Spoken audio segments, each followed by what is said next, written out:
muito bom dia. O seu N1 está no ar com imagens da ponte Princesa Isabel.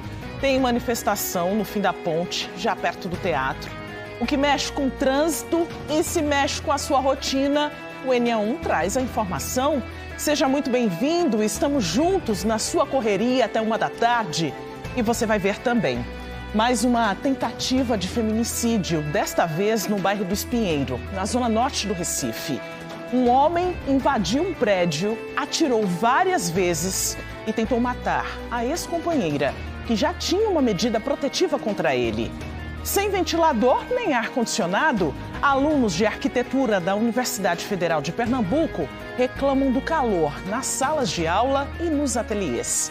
E dizem que está cada vez mais difícil estudar.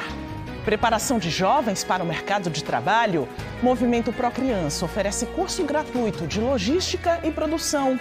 E o trabalho de uma ONG de Olinda que cuida de animais e arrecada material para reciclagem, a fim de usar o dinheiro para investir na qualidade de vida dos bichos. Outro assunto são as regras da aposentadoria para pessoas com deficiência, por tempo de contribuição. Aproveita e manda pergunta pelo nosso canal Globo, uma advogada vai tirar dúvidas. O QR Code está na tela para você participar. Seguimos juntos até 13h. Agora são 11h50. A gente começa o N1 de hoje com imagens ao vivo da Delegacia da Mulher, no bairro do Rosarinho, zona norte do Recife. A polícia está à procura do homem que invadiu o prédio da ex-companheira hoje pela manhã. As imagens são do nosso repórter cinematográfico Ezequiel Quirino. As imagens mostram pra gente essa movimentação aí na delegacia. As informações até o momento são as seguintes. O carro do suspeito foi abandonado nas proximidades do Plaza Shopping, em Casa Forte, mas o homem ainda não foi localizado. Hoje cedo, o suspeito arrombou o portão do estacionamento do edifício Vila Mariana com um carro e invadiu o prédio onde a mulher mora com a mãe, na rua Santo Elias, no bairro do Espinheiro. Ele carregava um galão cheio de gasolina. Essas imagens foram feitas durante o Bom Dia Pernambuco e mostram o portão quebrado. A polícia militar diz que o homem atirou 20 vezes contra a porta do apartamento da vítima. Daqui a pouco, a gente traz aqui no N1 uma reportagem completa sobre mais um episódio de violência contra a mulher.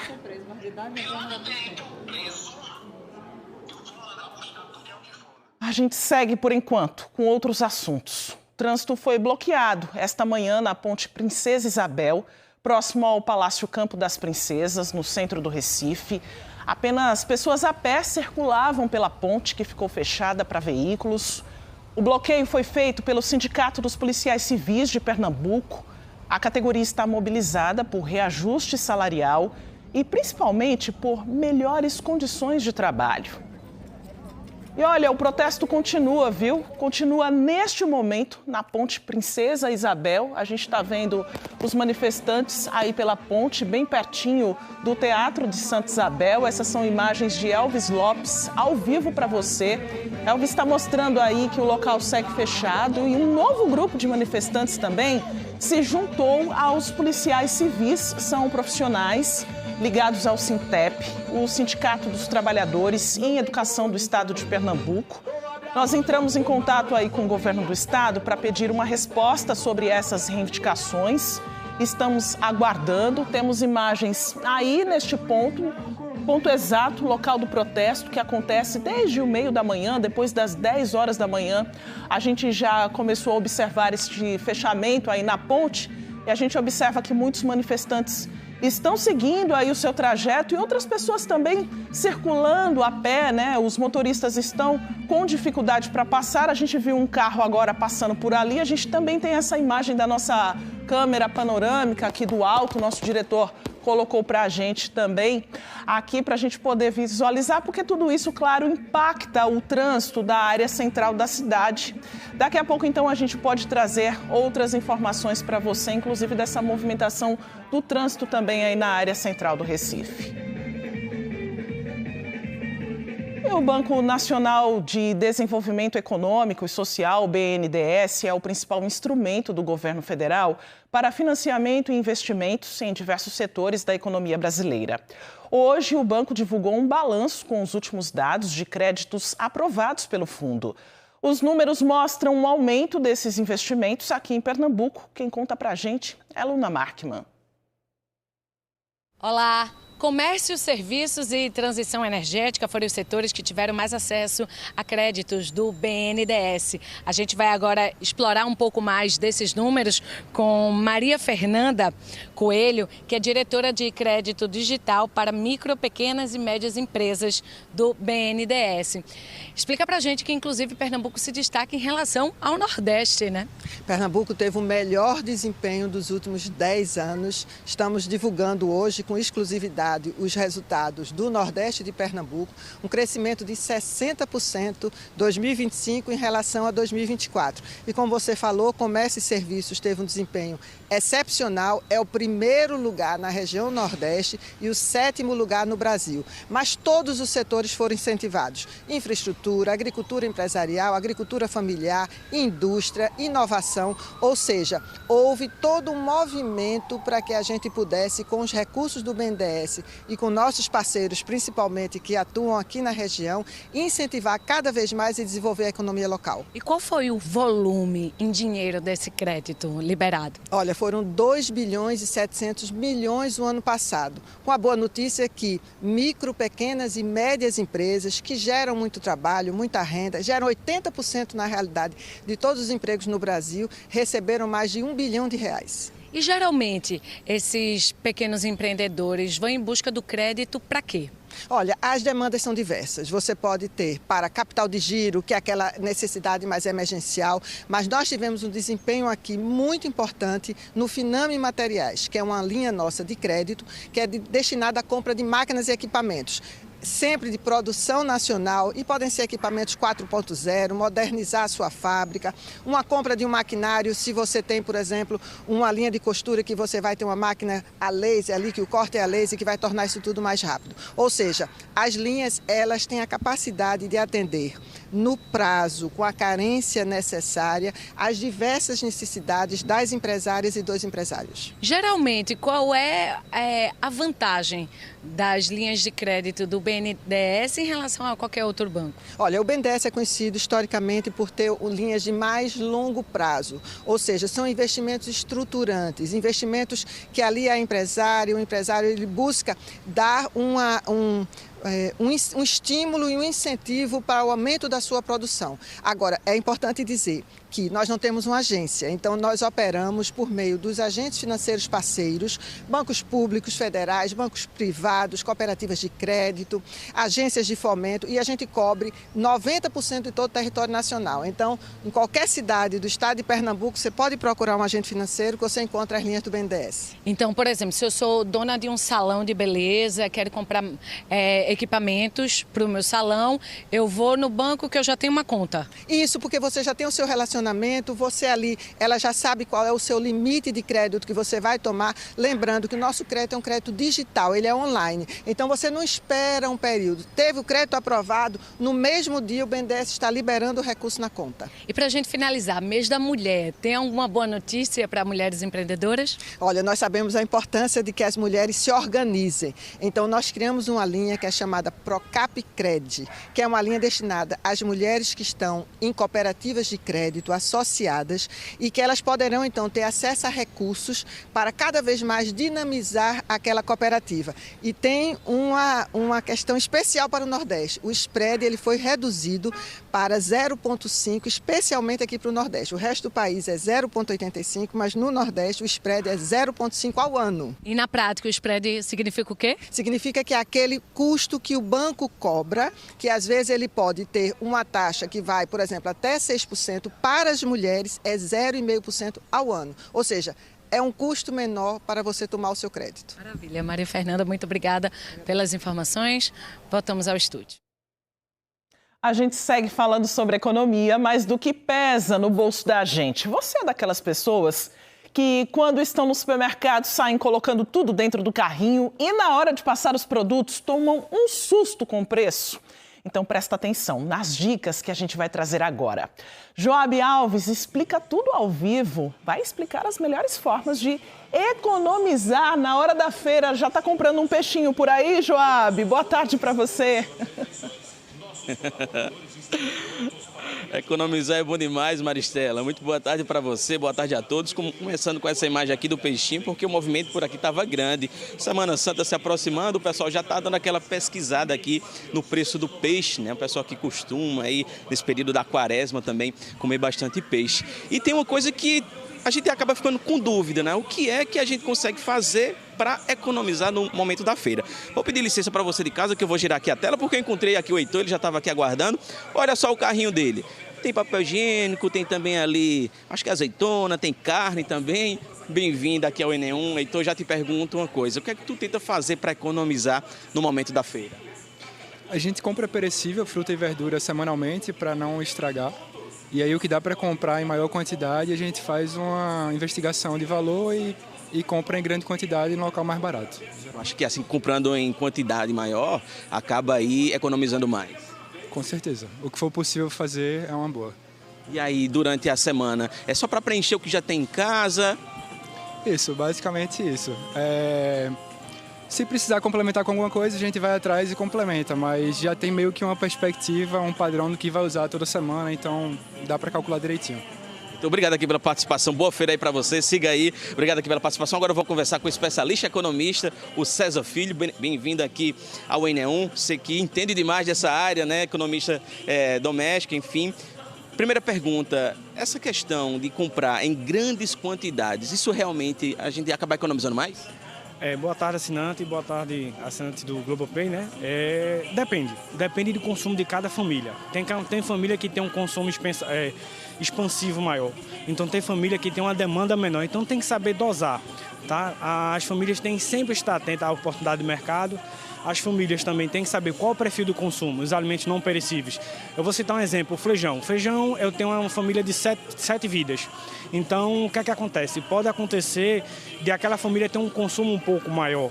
Então, as oportunidades de mercado é sempre bem-vinda. Pode ser semanal, quinzenal, depende do perfil daquela família. Mas tem família que tem um perfil mais restritivo, tá? Que às vezes consome menos. Então, vai avaliar, cada caso é um caso, tá? Então, uma dica muito importante para as donas de casa, que mulher é mais perfeccionista do que homem. Controla a entrada, que é a gestão do estoque dos alimentos, também a saída, que é aquela questão do desperdício, porque isso ao longo do mês vai dar uma economia muito grande no final do mês. Você controlando tanto a quantidade unitária para o medicamento, aquela quantidade unitária de alimentos, entretanto também aquela quantidade de saída, que é o desperdício. Então, esse case aí, a família tem que estar ligada, tanto na entrada quanto na saída, tá? Vamos dar uma caminhadinha para a gente mostrar um pouquinho do movimento aqui no supermercado, né? Porque a gente vê no meio da semana e o pessoal fazendo compras. Deixa eu te perguntar, durante a semana, aquela feira semanal, quem faz esse tipo de compras, isso pode interferir também no bolso? Pode, porque tem que saber moderar as compras, o que é a oportunidade de mercado e a compra por impulso. Tá? Então tem que saber dosar aí. Então você está atentamente vigilante a compra de demanda, só vim buscar a promoção, compra só a promoção, mas tem que saber chamar daquelas compras por impulso, né? Então a dona de casa tem que saber mesclar isso aí, tem que saber diferenciar o que é necessidade, o que é impulso. Então isso aí vai dependendo muito de cada perfil de família, tá? Cada caso é um caso. Então a gente ilustra muito, a gente orienta muito o perfil consumidor a não comprar por impulso, e sim por necessidade. Mas o estoque sempre é bem-vindo. Tá? Em relação ao estoque, você trouxe até um exemplo, né, do chá de fraldas que algumas mulheres grávidas acabam fazendo ali, fazendo esse estoque. Isso é legal fazer em casa também? Assim, esse estoque sempre é bem-vindo. A sociedade tem alguns hábitos de cultura de fazer estoque. Eu ilustrei há pouco que o chá de fraldas, tá, é um excelente exemplo que o que a gestante faz. Sabe que vai ter aquela demanda de 12 a 24 meses, o que ela faz? Estoca aquele período quantitativo grande porque sabe que tem saída. Então, nos alimentos não perecíveis, deve-se aplicar o mesmo hiato. Tá? Deve aplicar a mesma coisa. O que é que se faz? Qual a atenção aí? É saber o perfil. Eu consumo 5, então se tem uma oportunidade de comprar 10, 15, faz aquele estoque e abre mais para comprar produtos alternativos, tá? Adquirindo sempre um pouco mais saudáveis. Tá? Aquele hábito saudável vai ilustrar muito e é mais econômico. Vocês, em relação a datas, interfere alguma coisa no mês ali para fazer a feira? Geralmente, alguns supermercados de grande porte, o que é que eles fazem? Eles fazem ilustrações de campanha para atrair o consumidor a cada semana. Em cada dia da semana ele traz, a semana da carne, a semana do peixe, a semana do perecível. Então, ele tem que estar atento. Tá? Lógico que não existe um dia X, ele sempre vai ofertar um produto mais barato e vai recompensar no outro mais caro. E aí vai ficar aquele custo médio. Mas se aquelas oportunidades de mercado sempre é bem-vindo assim, para uma família que tem um consumo bem expansivo. Tá? Economizar, sempre ficar atento aos preços também, né? Justamente. Os preços também, cuidado que os preços enganam muito. Olhar sempre o número do produto, com o valor, porque às vezes você pode pegar um produto, tá, e pensar que está levando outro. Na hora de passar no caixa tem aquela surpresa desagradável. Mas, assim, sempre a pesquisa, sempre esse caráter vigilante das ofertas é sempre bem-vindo. Ao comprar em promoção, sempre é bem-vindo, tá? De uma forma moderada, sem impulsão. Tá? Show de bola. Muito obrigado aqui pela participação. César Filho, economista, obrigado aqui pela participação. Maristela, volto com você no estúdio. E assim a gente vai tentando equilibrar esse orçamento que não é fácil no dia a dia, né, Joab?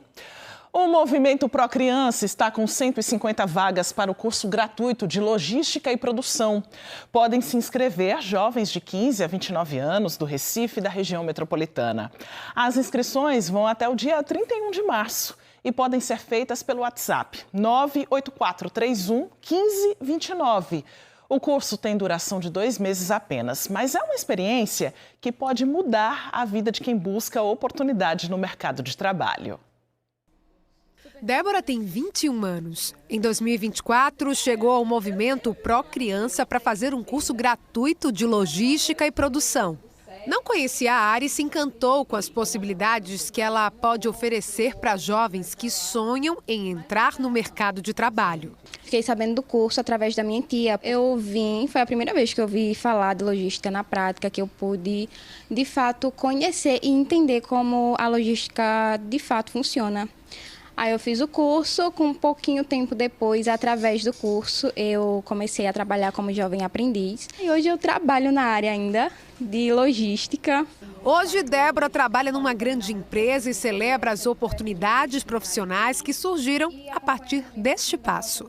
Hoje eu estou crescendo profissionalmente nessa área, estou me desenvolvendo muito bem, graças a Deus, e está fluindo. Mais de 500 jovens já foram formados nesse curso de Logística e Produção, oferecido de forma gratuita aqui no Movimento Pro Criança. As inscrições para as turmas de 2026 estão abertas para jovens de 15 a 29 anos que estejam cursando ou já concluíram o ensino médio. O educador social Maikson Assunção é o responsável pelo curso que tem 2 meses de duração. Ele é formado em gestão de logística e já auxiliou na trajetória de centenas de jovens que conseguiram empregos na área. Esse jovem, no contato com o conteúdo programático, ele vai entender como é que funciona a produção através dos 4 principais tipos de produção: taylorismo, fordismo, toyotismo e volvismo. Vai entender como é que funciona o fluxo logístico entre manuseio, armazenagem, movimentação e transporte. Ao final, ele pode ser um auxiliar de logística, ele pode trabalhar como conferente, ele pode trabalhar como estoquista, ele pode experienciar na cadeia hierárquica que a gente costuma falar, no âmbito operacional e tático também. Assim como aconteceu com Débora, o curso trouxe os conhecimentos necessários para que ela pudesse atuar na área. Mas o Pro Criança também trouxe outras orientações que ajudam os jovens a se darem bem nas entrevistas de emprego. Além dessas parcerias que o Pro Criança já possui, a gente conecta esse jovem com algumas plataformas que disponibilizam essas oportunidades. Ele aprende a como construir esse currículo, a modelar esse currículo de forma bem intencional. Em seguida, ele vai ser conectado com essas plataformas e vai ter essa vivência virtual para se conectar com esses processos, que posteriormente ele pode ir para um processo seletivo presencial ou online. Eu vim disposta a aprender, eu agarrei, eu aproveitei essa oportunidade. Se você souber aproveitar, vai com certeza mudar a sua vida, assim como fez com a minha e de tantas outras pessoas que já passaram por aqui. E o SESI está com 500 vagas para cursos profissionalizantes da EJA, a Educação de Jovens e Adultos. Quem explica os detalhes para a gente ao vivo é Daniele Fonseca. Oi, Daniele, boa tarde. Boa tarde para você também, Maristela, para todos que estão nos acompanhando no NE1. Eu falo ao vivo aqui da Casa da Indústria, que fica no bairro de Santo Amaro, área central do Recife. Olha, em relação aos cursos profissionalizantes, tem, por exemplo, de almoxarife, de padeiro, pedreiro, e que vão acontecer de forma presencial em várias unidades, tá? Lá em Goiânia, também em Caruaru, no Agreste, em Petrolina, no Sertão, aqui no Recife, nas unidades, essa aqui onde eu estou, em Santo Amaro, também lá em Areias, e a gente vai conversar mais sobre esse assunto com Bruno Veloso, ele é presidente da FIEP e diretor regional do SESI. Então, falei agora há pouco aqui dos cursos profissionalizantes, mas também tem o EJA e que um é atrelado ao outro, né, doutor? Como é que acontece na prática? Boa tarde, seja bem-vindo. Boa tarde. O EJA, ele é coordenado pelo SESI, que também tem a responsabilidade do ensino básico e ensino médio. O ensino profissionalizante é o SENAI que cuida disso aqui, está na missão do SENAI, que é profissionalizante. Então, a união do SESI com o SENAI vai fazer com que o aluno do EJA, ele saia profissionalizado. E quem são as pessoas que podem participar? Aquele aluno, aquele estudante que começou o ensino médio, mas que saiu aí da faixa etária, né, e que se encaixa nesse perfil do EJA, ele também pode participar? Pode e deve. Esse é o público-alvo. São as pessoas que não conseguiram terminar o seu ensino médio e que através do EJA vai conseguir concluir seu curso e vai ter a profissão que o SENAI vai estar lá presente. E aí a gente pode até antecipar para todos que o SENAI ele tem uma empregabilidade muito grande, porque ele tem um conceito muito forte na indústria. Então, 87% dos alunos do SENAI já saem com empregabilidade.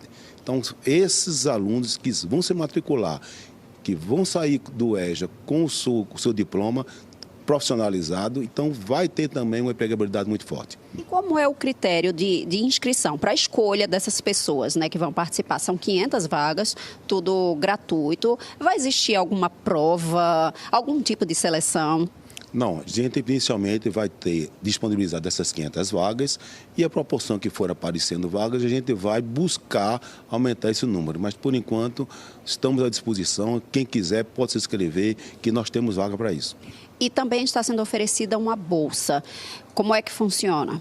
Essa bolsa é porque esse aluno, a gente está imaginando que ele tem uma certa dificuldade também de se locomover. Como vai acontecer aulas presenciais, é preciso que a gente dê uma bolsa para que esse aluno possa se deslocar e ter as suas aulas nos lugares que serão ofertados para eles. Agora, a orientação é que ele tenha essas aulas, escolha o curso, né, principalmente no que diz respeito ao curso profissionalizante, na área ali perto de onde more, para facilitar. Porque, por exemplo, tem curso lá em Petrolina. O estudante pode ir assim de uma cidade para outra, isso é permitido? Não existe nenhum impedimento, mas obviamente os alunos de Petrolina deverão procurar os cursos de Petrolina e o da região metropolitana e região do Agreste também nessa mesma lógica de buscar sempre um deslocamento mais rápido. O senhor falou aí sobre o benefício da empregabilidade, né, da chance de entrar no mercado de trabalho. Como é que está o mercado para esses cursos que estão sendo oferecidos? Olha, só se altera a educação com cursos de qualidade. É isso que nós vamos estar oferecendo.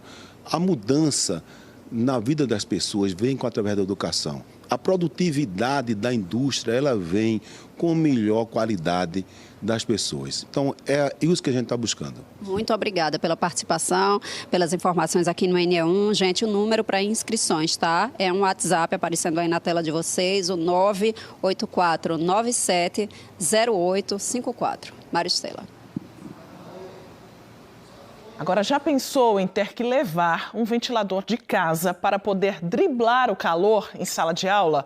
Pois essa tem sido a realidade de estudantes de arquitetura da Universidade Federal de Pernambuco, na cidade universitária. As salas do Centro de Artes e Comunicação estão com vários problemas na infraestrutura, como falta de placas nos forros do teto, fiação exposta, ventiladores e aparelhos de ar-condicionado quebrados. Em pleno verão, conseguir se concentrar na aula nesse calor, só se abanando muito, hein? É um desafio. Os estudantes de arquitetura da UFPE mandaram vídeos à TV Globo para denunciar o calor e a falta de equipamentos de refrigeração em salas de aula e nos ateliês onde estudam. Nossa equipe entrou nos ateliês onde os alunos têm aulas práticas. Não há qualquer ar-condicionado ou ventilação nos ambientes. César está no 7º período. Ele diz que desde que entrou no curso, a situação foi piorando e que é cada vez mais difícil estudar com calor. A gente meio que é obrigado para conseguir aguentar o calor, trazer leque. Algumas pessoas pegam até papel de caderno e rasga para conseguir se abanar, ventiladorzinho também de portáteis, porque isso acaba fazendo a gente passar mal na sala mesmo.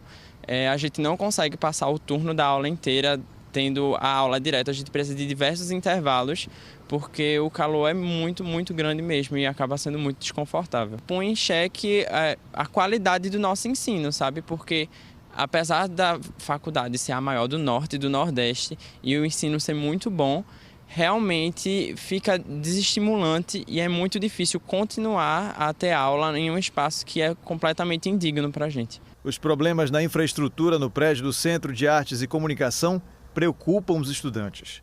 Recentemente houve um curto-circuito em sala de aula. Já aconteceram diversos casos de luzes já estourarem, forro do teto cair, teve questão de um pequeno incêndiozinho que iniciou por causa de curto-circuito também nos nossos ateliês. A gente está gravando essa reportagem às 8h30 da manhã. Nesse momento aqui está fazendo 29 graus, com sensação térmica de 30 graus. Dentro de sala de aula, sem ar-condicionado, sem ventilador, estudar se tornou um desafio. Eu já tive aula em outros centros aqui também e eu percebo que isso é uma coisa mais do CAC, assim, tipo, principalmente de arquitetura, como a gente estava comentando, que as salas são, tipo, não tem ar-condicionado, mas não funciona, não tem ventilador também para poder ajudar e acaba sendo bem complicado mesmo. Vitória está no 1º período de arquitetura. É um exercício diário se manter estimulada em meio aos problemas de estrutura. Ela contou que antes de começar o curso, já havia sido avisada para trazer um leque para a sala de aula. Quando a gente chegou, a gente viu que realmente a situação é essa, assim, de calor, dá vontade de continuar estudando assim, mas pelo calor realmente desestimula. Circulando pelos corredores do Centro de Artes e Comunicação, registramos essa cena. Uma estudante chegando com um ventilador que trouxe de casa para poder assistir a aula. Porque é muito quente, não dá para ficar, nem venta e nem tem ventilador, ar-condicionado, nada. Aí você trouxe de casa? O chefe de gabinete da reitoria da UFPE recebeu nossa equipe para falar sobre o assunto. Ele disse que a universidade tem ciência do que está acontecendo nas salas de arquitetura e que há processos licitatórios em andamento para resolver o problema. Existe um prazo para que esses problemas todos sejam solucionados? Nós não temos como dizer um prazo exatamente, mas nós acreditamos que em 3, 4 meses essa situação esteja resolvida em relação à contratação de uma empresa para a manutenção de ar-condicionados na universidade. Em janeiro deste ano, o calendário do NE1 esteve na Travessa Nossa Senhora de Fátima, em Cajueiro Seco, Jaboatão, a convite dos moradores para mostrar a situação do canal Vera Lúcia. A principal reclamação era a sujeira no canal, que não passava por uma limpeza feita pelo poder público há 2 anos. O acúmulo de lixo atraía ratos e animais peçonhentos. Além disso, eles pediram que a prefeitura aumentasse a profundidade do canal para evitar os constantes alagamentos. Na época, a prefeitura de Jaboatão disse que tinha feito a limpeza do canal em fevereiro e julho do ano passado e que ele voltaria a ser limpo em fevereiro deste ano. Mas, segundo os moradores, isso não aconteceu, o problema continua. Agora são 12h18 e é para a Travessa Nossa Senhora de Fátima, em Cajueiro Seco, que nós vamos falar com o Bruno Fontes ao vivo, porque os moradores nos chamaram mais uma vez, né, Bruno? E o canal continua na mesma? Boa tarde. Maria, eu até acho que ele está pior, viu? Boa tarde para você, boa tarde para todo mundo. Nós estamos aqui nessa Travessa Nossa Senhora de Fátima, é o canal da Vera Lúcia. Eu estou em Jaboatão dos Guararapes, aqui em Cajueiro Seco. Estou com o Joab Max e olha só, não dá nem para saber que isso aqui é uma travessa, que é uma rua. O canal totalmente tomado aqui pelo lixo, mas principalmente pelo mato. E esses moradores todos aqui com a gente trouxeram, inclusive, cartazes e mostrando como é que fica aqui a situação, principalmente quando chove. Situação de risco de problemas de saúde gravíssimo e também outras pessoas que já se acidentaram. Uma dessas pessoas está aqui, gente. Uma boa tarde para vocês, viu?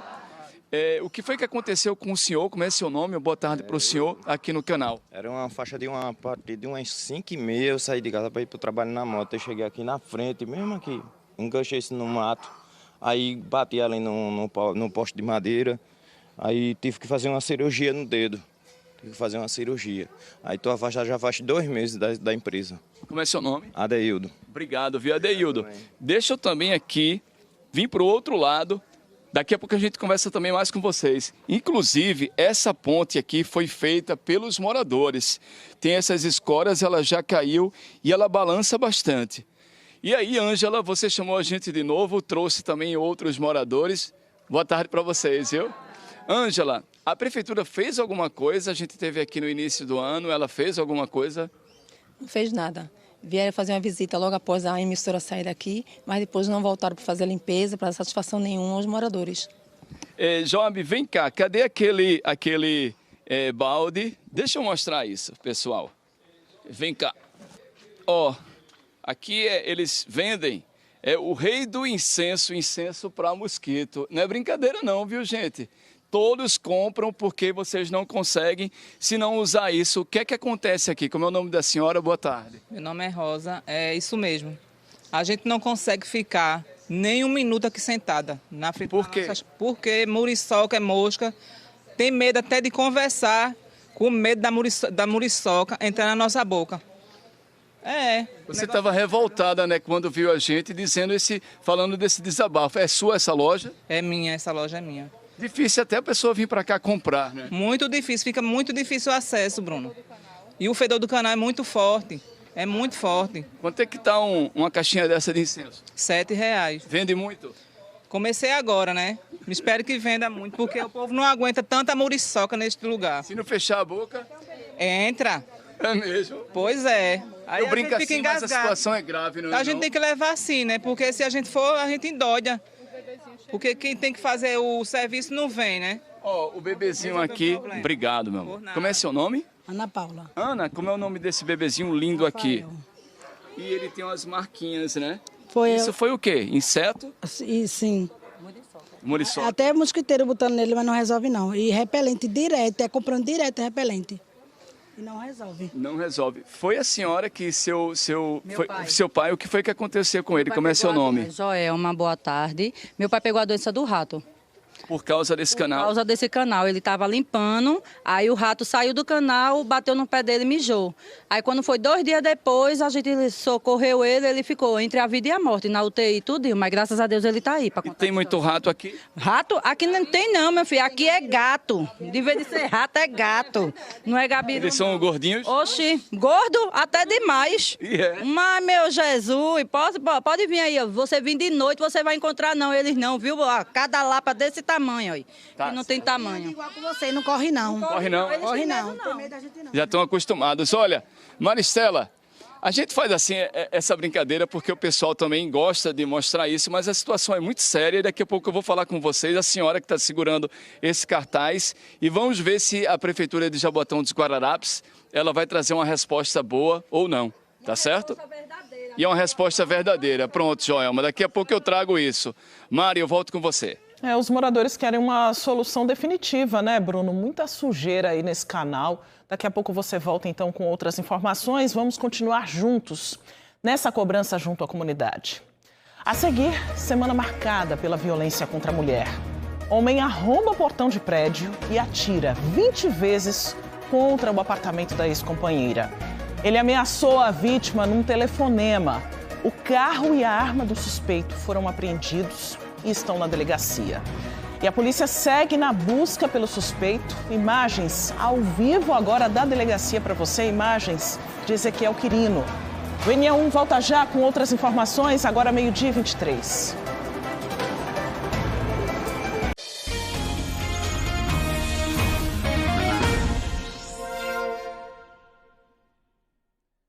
homem invadiu um prédio e atirou várias vezes na porta do apartamento da ex-mulher, no bairro do Espinheiro. Nós recebemos essas imagens que mostram como ficou a porta depois dos tiros. Também dá para ver algumas cápsulas de bala no local. De acordo com a polícia, o caso está sendo tratado como tentativa de feminicídio. O suspeito não teria aceitado o fim do relacionamento. O suspeito invadiu o edifício quebrando o portão da garagem. De acordo com a Polícia Militar, a tentativa de feminicídio aconteceu neste prédio, na rua Santo Elias, no bairro do Espinheiro. Moradores chamaram a polícia depois de ouvirem barulhos de tiros em um dos apartamentos. Já tinha acordado, mas o vi nitidamente e percebi logo que eram tiros. Uma coisa assim meio abafada, não era estridente não, era meio abafado. E foi assim, uma rajada de tiros de uns 20 tiros. Eu fiquei hiper nervosa. Aí eu digo, não, aí corri para o banheiro para tomar banho, para me proteger. Eu digo, de repente vem uma bala aí perdida. Foi muito assustador. Quando os policiais chegaram, o suspeito já tinha fugido. Segundo a PM, o homem atirou cerca de 20 vezes contra a porta do apartamento da ex-companheira. Ele não aceitava o fim do relacionamento. A polícia também encontrou um galão com gasolina no local. O corpo de bombeiros foi acionado para ajudar a arrombar a porta do apartamento, que ficou com a fechadura danificada. Um chaveiro também foi chamado para auxiliar no acesso. A vítima foi levada para a Delegacia da Mulher, no bairro do Rosarinho. Segundo a Polícia Civil, ela já havia registrado queixa recentemente contra o ex-companheiro. Ninguém quis gravar a entrevista. E a nossa equipe de reportagem recebeu um áudio que mostra uma ligação que o suspeito fez para a vítima com ameaças, logo após o crime. Vamos conferir. Eu vou ser preso. Agora, você ou sua mãe, nem se preocupe com seu filho. Isso é uma ameaça. Eu tentei derrubar a porta, a gasolina tá lá fora para tocar fogo nessa com vocês dentro. Iam clavejar no fogo do inferno. Tu entendesse ou tu queres que eu escreva? A gente volta com imagens ao vivo da Delegacia da Mulher, no bairro do Rosarinho, na zona norte do Recife, onde o caso está sendo investigado. A polícia segue à procura desse homem que invadiu o prédio da ex-companheira hoje pela manhã. Essas são imagens do nosso repórter cinematográfico Ezequiel Quirino, que mostram aí a movimentação na delegacia. De acordo com a Polícia Militar, o suspeito teria descumprido uma medida protetiva que a vítima tinha contra ele. Ainda de acordo com a polícia, o carro usado pelo homem já foi localizado e a gente segue acompanhando essas informações. Como eu disse, a arma já foi apreendida. Nós temos imagens também dessa pistola 380 que foi apreendida pela polícia. A polícia segue aí no rastro desse suspeito, né? Recolhendo também informações pelo 181 da Polícia Civil. A ligação é sigilosa para prender este homem. A gente está mostrando ao vivo também o carro que foi apreendido, tá? Este carro branco. Ezequiel está mostrando aí no detalhe para a gente, trazendo essas informações ao vivo, direto da Delegacia do Rosarinho, onde essa investigação acontece, e qualquer outra novidade a gente pode trazer as informações ao vivo para você. As informações estão sendo atualizadas e daqui a pouco a gente volta com outros detalhes. E a Polícia Civil apresentou detalhes da prisão do suspeito de matar a ex-companheira Sandra Justino de Barros, de 37 anos, no bairro do Janga, em Paulista, no domingo passado. Ele foi preso em Caruaru, agreste do estado. Antônio Carlos está preso preventivamente no presídio de Santa Cruz do Capibaribe. De acordo com as investigações, depois do crime, Antônio Carlos Nascimento dos Santos tentou desaparecer. Ele fugiu da região metropolitana, cruzou parte do estado para se esconder longe de Paulista, mas a fuga terminou em Caruaru, no Agreste. Ele estava em um posto de combustíveis quando foi preso em flagrante. Confirmou parcialmente que tinha entrado em luta corporal com ela. Ele afirma que, eu digo parcialmente porque ele não assume que ela morreu. Ele fala que foi ao local da casa dela encontrá-la porque ele ia tentar a reconciliação. Então, assim, o que demonstra que ele tinha esse sentimento de posse por ela e que não aceitava o fim do relacionamento. Sandra Justino de Barros, de 37 anos, foi encontrada morta no domingo, no quintal da casa onde ela morava, no bairro de Pau Amarelo. De acordo com o laudo do Instituto de Medicina Legal, a causa da morte foi traumatismo craniano provocado por objeto contundente. Ou seja, o documento indica que a vítima foi atingida na cabeça e também apresentava marcas de agressões. Para a polícia, as informações da perícia podem confirmar o feminicídio. Nós também entramos em contato com o médico legista e ele informou que ela tinha sim, marcas no rosto e no pescoço. Os indícios de autoria são fortes, indicando que ele foi o autor do crime. Porém, como foi dito, as investigações continuam, porque nós ainda temos muitas pessoas para serem ouvidas, esperar alguns laudos também que estão a chegar. E uma operação flagrou 4 pessoas atuando como dentistas sem ter formação em Carpina, na Mata Norte de Pernambuco. A notícia está no G1 e você confere apontando a câmera do seu celular para o QR Code na tela. De acordo com o Conselho Regional de Odontologia, os locais onde os suspeitos atuavam foram interditados. Além da falta de formação, a operação realizada ontem encontrou estabelecimentos com condições insalubres. As imagens enviadas para a TV Globo mostram muita sujeira, equipamentos sem esterilização, materiais armazenados de maneira inadequada e desrespeito às normas técnicas. A operação contou com o apoio da Polícia Civil. Durante as vistorias, o Conselho de Odontologia identificou indícios de atendimento direto à população por pessoas sem habilitação e ausência de responsável técnico e de registro dos estabelecimentos. Imagina o perigo, hein? Os 4 envolvidos foram autuados por exercício ilegal da profissão. A Polícia Civil registrou um termo circunstanciado de ocorrência. E o Instituto Butantan está em fase de testes para desenvolver uma nova vacina contra a gripe, que promete ser mais eficaz para as pessoas com mais de 60 anos. E aí, os pesquisadores precisam de voluntários idosos para participar dos estudos. Quem fala sobre a importância de ajudar a ciência e fazer essa vacina chegar ao SUS é o repórter Mário Carvalho. Oi, Mário, boa tarde. Oi, Maristela, boa tarde para você, boa tarde a todos. Essa já é a segunda fase de testes dessa vacina.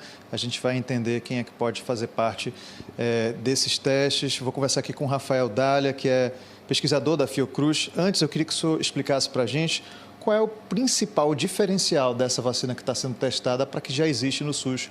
Boa tarde, obrigado por receber a gente aqui. Boa tarde, obrigado. Bom, a vacina que está no SUS hoje, ela é segura, é eficaz para todas as faixas etárias, inclusive para o grupo de idosos, né?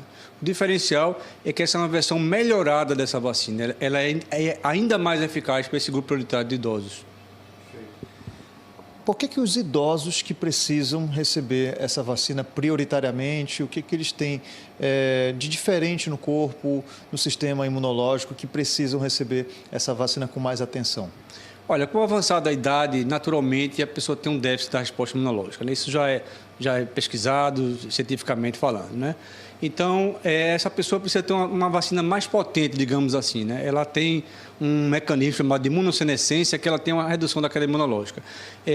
Segundo a Sociedade Brasileira de Imunização, 75% dos casos de internação por influenza, agravamento por influenza, seja por uma pneumonia ou por alguma doença de base exacerbada, como diabetes, como hipertensão arterial, ela acontece nesse grupo prioritário. Por isso, a gente tem que procurar vacinas mais potentes para esse grupo.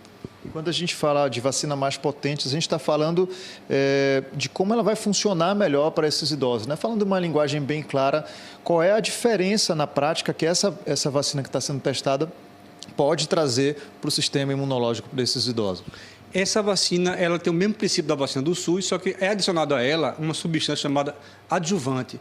E esse adjuvante, ele potencializa a resposta imunológica, principalmente nas pessoas com déficit imunológico. Essa vacina está sendo testada, né? Já faz quanto tempo?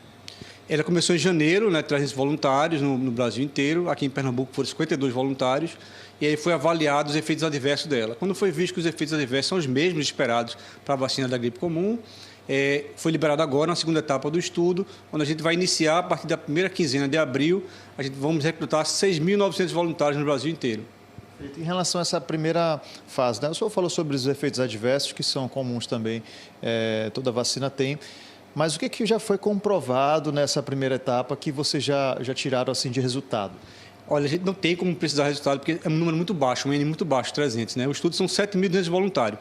A gente consegue concluir na primeira fase que ela é segura, mas para avaliar a eficácia, comparando com a vacina da rede privada, a gente precisa ter um N amostral maior. Por isso que tem essa segunda etapa agora, com 6.900 voluntários. A ideia é trazer uma vacina ainda melhor, de forma gratuita, para essa população prioritária. Qual é o perfil de pessoas com mais de 60 anos que vocês buscam para fazer parte dessa fase de testes? Como é que faz para se inscrever? Tem algum procedimento? Quem é que não pode?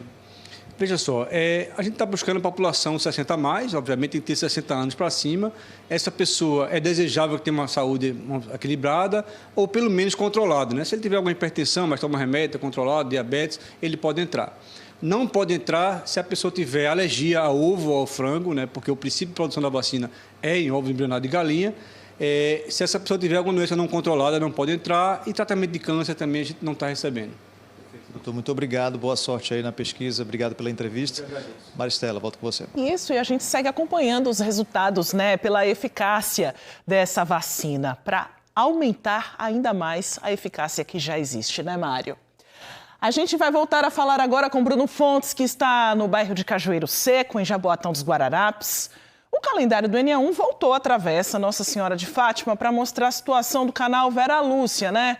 Porque tem lixo, tem bicho, tem canal sujo, mas tem solução também já apresentada aí pela Prefeitura, Bruno?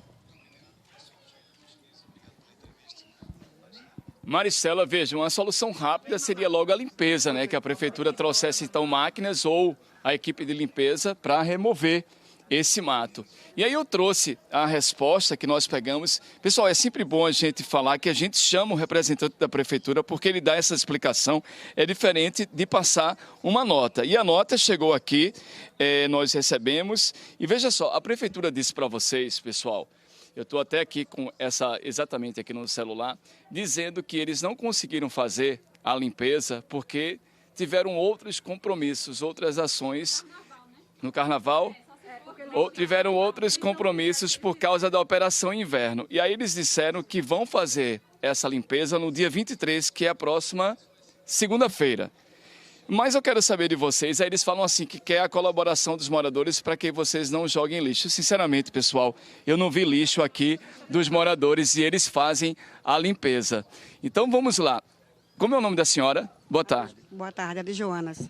A de Joanas. Aqui é a realidade de vocês? É verdade. Fica assim quando chove? Com certeza. A água não passa, né, amor?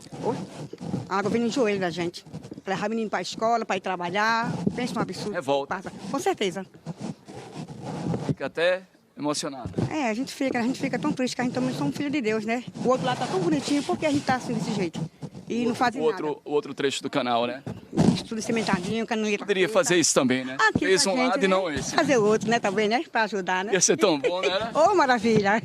Vitor, você tem 11 anos e você estava falando tão direitinho para mim que eu queria que você contasse o relato aqui sobre a sua realidade. Fala para mim. Boa tarde. Primeiramente, boa tarde.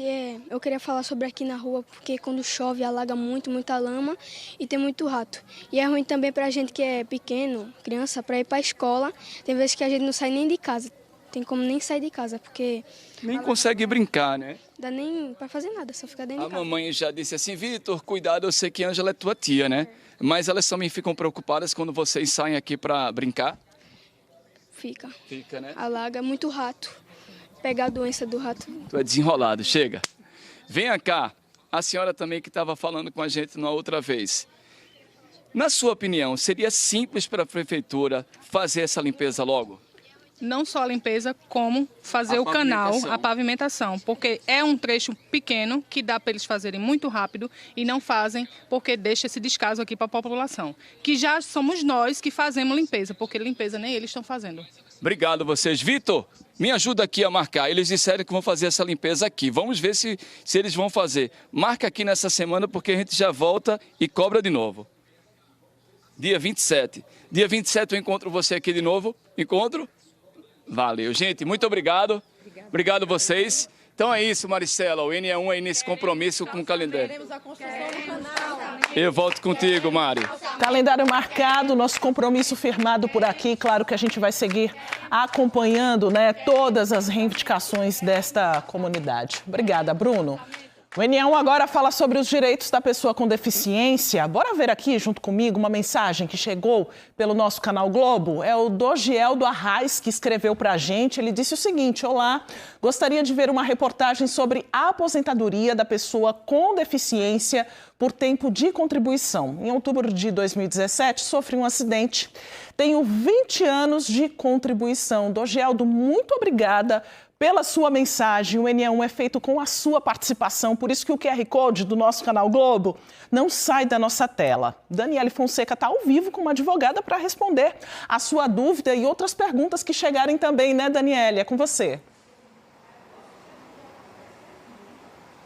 A gente agradece a Dogieldo aí a participação, né? E a dúvida dele é também de muitas pessoas. A gente convidou para essa entrevista Shenaide Mafra, ela é advogada e vai justamente aí esclarecer essas dúvidas de Dogieldo. Ele citou, né, quis fazer sugeriu a gente essa reportagem, tem 20 anos de contribuição, sofreu um acidente em 2017. No caso dele, já pode se aposentar? Quais são os critérios? Boa tarde.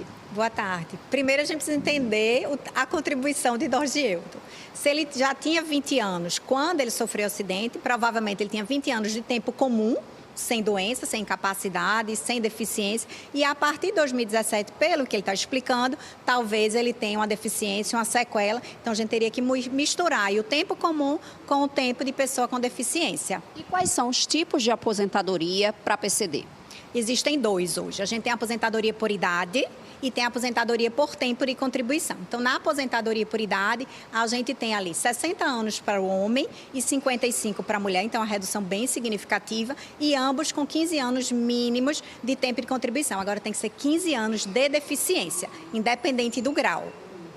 Este ano passou a ser lei, né, a pessoa que tem fibromialgia é também pessoa com deficiência. Quais são os critérios para a aposentadoria desse grupo? Veja, quando a legislação colocou a fibromialgia como pessoa com deficiência, ela estabeleceu lá um parágrafozinho dizendo assim: para que seja considerada, a perícia médica do INSS precisa, de fato, fazer essa configuração. Porque eu posso ter fibromialgia, mas não ter nenhum tipo de limitação e trabalhar de forma normal. Também é muito comum, inclusive foi uma sugestão sua, para aqueles que têm visão monocular, quando alguém só enxerga por um olho, né? Tem direito à aposentadoria? Também. Está na lei, é previsto que tenha direito à aposentadoria da pessoa com deficiência, mas, novamente, agora, nesse ponto, a Justiça disse: olha, para que a gente configure como uma pessoa com deficiência, eu preciso caracterizar as barreiras. Porque eu posso ter tido também a vida inteira visão monocular, mas ter trabalhado de forma normal. Então, a gente tem que pensar na pessoa com deficiência, no impedimento de longo prazo e com as limitações funcionais, físicas. Existem 3 graus, digamos, 3 estágios de deficiência. Quais são eles e o que muda no tempo de contribuição? Perfeito. A gente tem 3 modalidades: deficiência leve, moderada e grave. Mas quem define tudo isso é o INSS. Quando a pessoa vai lá fazer a perícia médica e a perícia biopsicossocial, ele faz uma avaliação, né, um termozinho chamado IFIBRA, a CIF. Ele vai ver as verificações em relação às limitações daquela pessoa, ele coloca um valor e, a partir desse valor, ele diz grave, moderado ou leve. E, a partir daí, você vai ter a redução de tempo de contribuição. E também tem mudanças para homem e mulher? Sim. A mulher, por exemplo, a gente estabelece o tempo de 30 anos, é o nosso patamar inicial. Se for leve, cai para 28, se não, 25 ou 24 e depois, na grave, 20 anos. Muito obrigada pela participação aqui no NE1, esclarecendo aí as dúvidas dos nossos telespectadores. Maristela. Obrigada, Daniele, pelas informações. A seguir, as novas regras para proteger crianças e adolescentes na internet. E uma ONG de Olinda que cuida de animais e arrecada material para reciclagem para garantir recursos. O NE1 volta já, agora 12h45.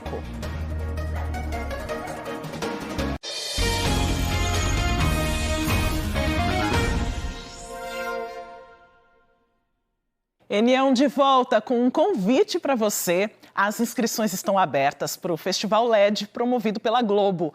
O evento vai ser no próximo dia 24, no Parque Dona Lindu, em Boa Viagem. O LED vai debater cinema, empreendedorismo, cultura e educação, com grandes nomes da cultura pernambucana e também do nosso jornalismo. A entrada é de graça e os ingressos estão disponíveis no site do Simpla, pelo QR Code que aparece na nossa tela. E agora, uma informação importante para quem é pai e mãe. Foi lançado ontem o novo ECA Digital. O Estatuto da Criança e do Adolescente criou regras para o acesso de menores à internet e às redes sociais. Mário Carvalho está ao vivo com um especialista que vai explicar os novos mecanismos de proteção a crianças e adolescentes, né, Mário? O que muda a partir de agora, hein? Exatamente, Maristela. Só para você ter uma ideia, o Estatuto da Criança e do Adolescente, o original, ele é da década de 90. Então, de lá para cá, muita coisa mudou, principalmente naquele ambiente virtual. Esse novo Estatuto, ele vem para atualizar justamente isso. Eu vou conversar aqui com o Wagner Arandas, que é advogado especialista em cyberbullying. Queria que você explicasse para a gente o que esse novo ECA muda, principalmente nesse ambiente digital, nesse ambiente virtual. Boa tarde, obrigado pela entrevista. Olá, boa tarde, Mário. Bem, as mudanças são significativas, né, para complementar tudo aquilo que não foi previsto, como você bem lembrou, né, do Estatuto original, que é de 1990. De lá para cá surgiu a internet, né, a gente vai ter hoje plataformas de redes sociais, de jogos eletrônicos, e essa mudança ela se deu, inclusive, sobre o problema da adultização de crianças, que foi percebido, né, ano passado, foi denunciado, teve uma reportagem ampla, né, que veiculou isso no Fantástico e gerou ali a grande observação, né, da sociedade e dos legisladores. O senhor citou muito bem isso. A gente vem num momento urgente, né, de definir melhor essas regras, principalmente no ambiente virtual, né? O que se espera, então, que se mude, né? Porque existiam algumas brechas ali na legislação que permitiam que isso acontecesse, né? Sim. A perspectiva agora é que há a possibilidade, há instrumento legal, né, de cobrar as plataformas que cumpra com as medidas que foram determinadas em lei. Caso contrário, as plataformas podem ser sancionadas com pagamento de multa, ter as suas atividades suspensas em território nacional ou até mesmo ali bloquear acesso a essas plataformas caso elas não cumpram com o que ficou acordado, né, determinado em lei. Falando dessas plataformas, nas plataformas sempre existiu aquela verificação de idade, né? Mas era uma verificação que a pessoa colocava ali o ano, o mês, a data e ela mesma fazia a verificação. A partir de agora vai ser diferente, essa verificação vai ser mais firme, né? A partir de agora, a gente tem a possibilidade de fazer uso, inclusive, da inteligência artificial para tentar estimar a idade, né, da pessoa que está acessando essa plataforma. Deve ser guardada, inclusive, também cumprindo com as exigências da LGPD, né, que é outro diploma legal que fala sobre a internet, e também pode ser cobrado para que tenha um controle dos pais, tenha uma dupla verificação. Além de ser ali a criança ou adolescente fazendo esse cadastro, cabe também ali um cadastro que seja ele vinculado a uma conta de um adulto responsável.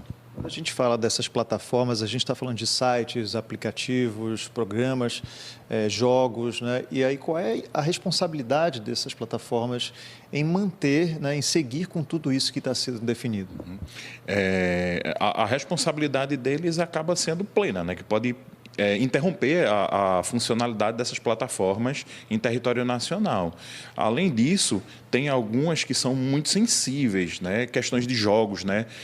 Plataformas onde há apostas, não pode ter acesso a crianças, né, e adolescentes, sites de conteúdo adulto. Todos esses são cobrados, inclusive, muito mais do que outras plataformas que sejam de redes sociais ou de jogos, porque o tipo de conteúdo que está ali é muito mais sensível. Até buscas em buscadores da internet, elas vão ficar ali bloqueadas determinadas informações ou mesmo ali censuradas para que não tenham acesso facilitado de crianças. A gente está falando dessa atualização do Estatuto, está falando das responsabilidades das plataformas, mas existe uma responsabilidade também dentro de casa em relação aos pais ou responsáveis, né? Muito bem observado. Inclusive, a gente vai ter dentro, por exemplo, de plataformas de streaming, quando autorizado ali o uso de criança, também caberá uma outra verificação por parte dos pais. né? São a família, né? a escola, de todo modo, a rede social, de um modo geral, deve estar aliada para que não tenha esses abusos, né? A crianças e adolescentes. Perfeito, doutor. Muito obrigado pela entrevista. Maristela. E assim a gente vai fortalecendo essa rede de proteção às nossas crianças e adolescentes também nesse meio digital, né, Mário? Sabe aqueles livros, revistas, apostilas que perderam a utilidade, só estão acumulando poeira em casa e você não sabe como descartar? Em Olinda, uma ONG que cuida de animais está com uma campanha para arrecadar esses materiais. É um projeto da causa animal, com reflexo também no meio ambiente. São animais que chegam aqui abandonados ou vítimas de maus tratos.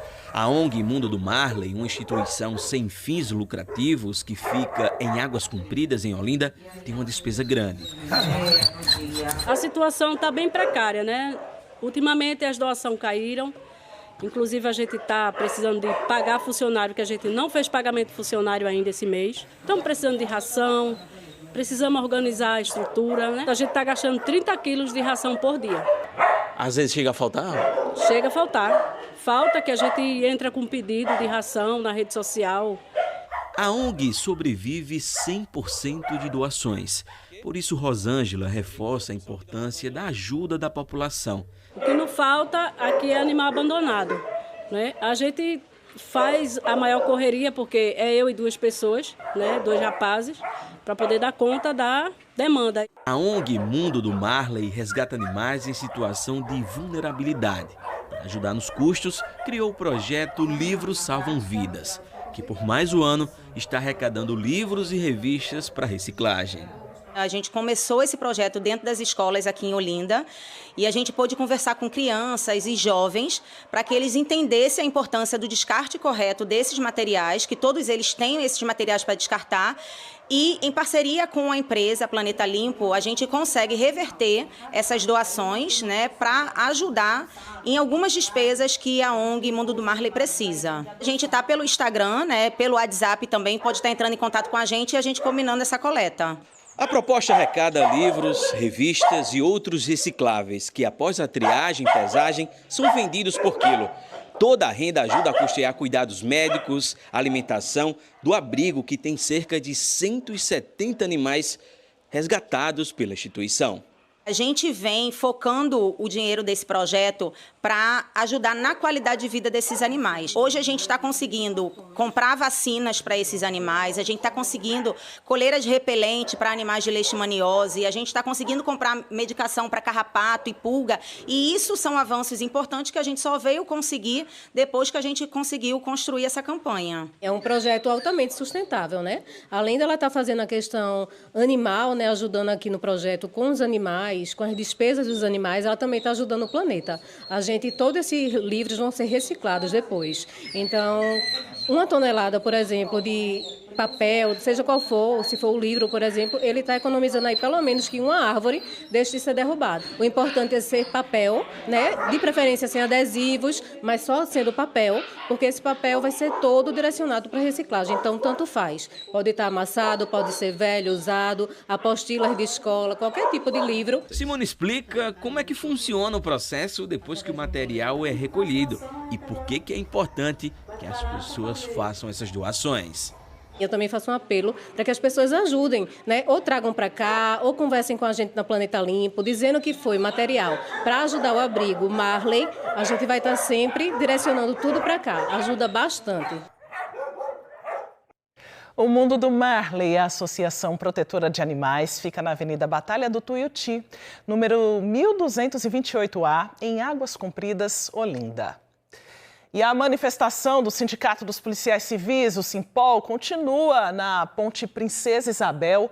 O acesso à ponte no centro do Recife segue interditado pela categoria, que protesta por melhores condições de trabalho. Você confere imagens agora ao vivo do nosso Globocop no local. O Globocop mostrando uma dimensão aí do protesto, né, da ponte interditada.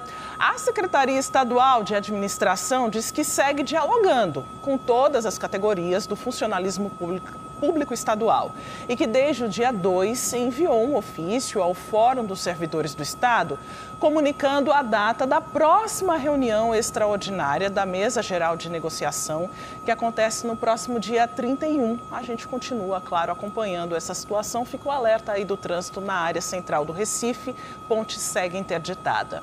E a gente volta a falar da tentativa de feminicídio no início da manhã de hoje, em um prédio na rua Santo Elias, no bairro do Espinheiro, zona norte do Recife. A polícia apreendeu a arma que teria sido utilizada pelo ex-companheiro da vítima, uma pistola 380 que foi localizada na casa do filho do suspeito. A gente está vendo aí o carro, agora sim, a pistola.